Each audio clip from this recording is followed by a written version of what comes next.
The month of April has been a huge one for VR with big releases and even bigger announcements. Unlike last month, it has certainly not been quiet in the VR space for news, so I'm here to recap it all for you in one easy to watch and convenient video. Hi guys, it's Cami and this is Reality Rewind for the month of April. So let's kick things off with possibly some of the biggest VR news that we've had for quite some time.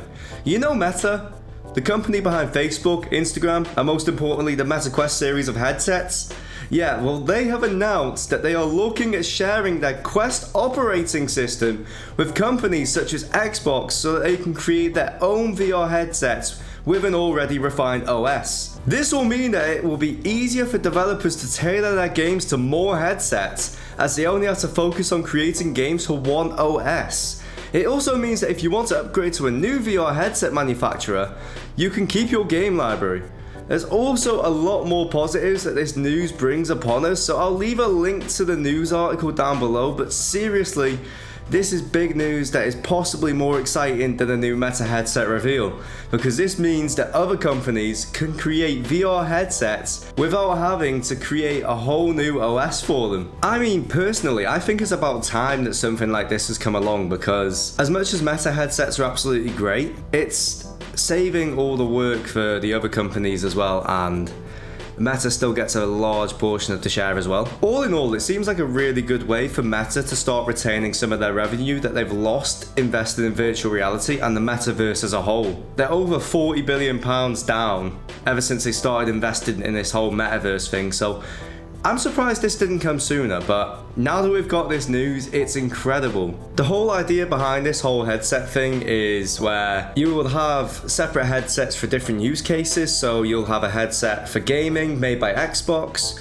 you may have a headset made for watching movies made by another company that increases the resolution, the field of view, but will also go back on computing power. Or at least that's what I think the new use case is. It's very vague in the articles that I've read, and there isn't really a heck of a lot explaining this online, but from the sounds of it, it seems that this is the way that Meta are going. So next up, I wanted to talk about virtual reality company Pimax, as they have come out of the corner swinging like a prime Mike Tyson on crack with two new headset announcements that are set to release in Q4 this year.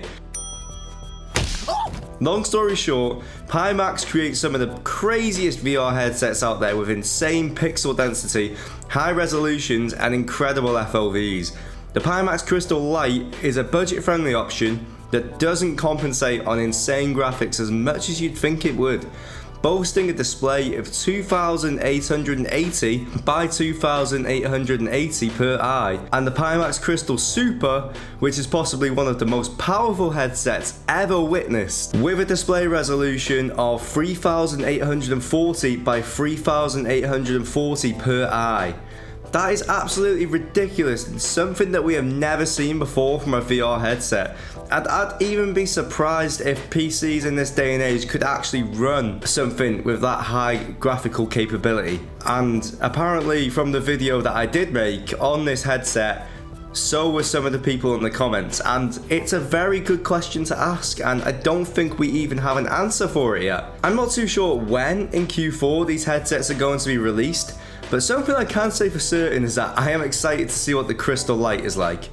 I'll probably end up buying it because the Quest Pro ain't going to be able to cut it for that much longer, and in all honesty, I've wanted a PC VR specific headset for quite some time now. The only problem is, if I was to switch headsets over to this PC VR headset, I would be losing a lot of games that I have on the Quest. I'm still going to go for it though. Okay, so now moving on from headsets and operating systems, we've seen a couple of brand new games released over the past month or so.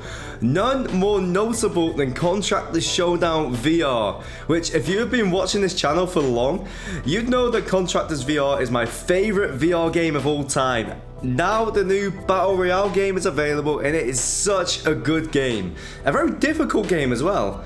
I've barely even been able to get very far into a game, but I've still been having quite a lot of fun. I have actually made a video on Contractor Showdown VR, which came out very recently. In fact, it might have been my most recent video before this one, so you know, maybe give it a watch if you fancy. After this one, don't click off now. Other notable game releases include Mutant Boxing League, a boxing game that looks cool as heck on the PC VR, Apollo 13, the Lost Tapes on the PSVR 2, and Strike Rush, a team-based FPS that is on the Quest headsets. They were probably my most notable picks for games that have come out this month. There are quite a lot more that have been released. Some that are quite cool, others that I'm just not really that interested in, but I will leave a link down below for you to have a look for yourself. You might find a game that I've not mentioned here, and you might even fall in love with it. So I'll leave the link down below, you can have a look for yourself. And also, I know this counts as news from May, as this came out yesterday, but apparently the Quest 3 is now used on Steam more than Steam's very own headset, the Valve Index. Now, to be fair, the Index is a couple years old now, so it doesn't really come as much of a surprise, but I thought it was quite interesting that standalone VR headsets are being used so often that they are beating PC VR at their own game. Well, that is a little bit of an exaggeration, but still, yeah, the Quest 3 is now more popular than the Valve Index on Steam. Do with that as you will.